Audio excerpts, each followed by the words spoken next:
На тэрыторыі рэгіёну зафіксавана 13 дарожна-транспартных здарэнняў. За выхадныя 3 аварыі. У выніку 1 чалавек загінуў і 3 атрымалі раненні рознай ступені цяжкасці. Адно адбылося учора каля 5 раніцы. По предварительной информации, 34-летний минчанин, управляя автомобилем марки «Хонда», двигался по улице Ленина.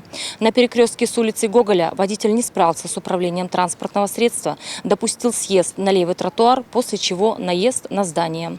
В результате дорожно-транспортного происшествия водитель от полученных травм скончался на месте. Следователями будет дана правовая оценка. У водителя взята кровь на анализ. Супрацоўнікамі МНС на мінулым тыдні было зарэгістравана 32 пажары. Ахвярай агню стаў 1 чалавек. У выніку пашкоджана 19 пабудоў і 1 знішчана.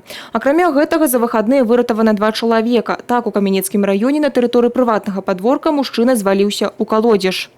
Как выяснилось позже, при спуске для его очистки мужчина сорвался с веревки и упал. Спасатели при помощи специального инструмента достали его на поверхность и передали медикам. С предварительным диагнозом перелом переохлаждения организма он доставлен в больницу. Уважаемые граждане, спасатели призывают вас быть внимательными и осторожными.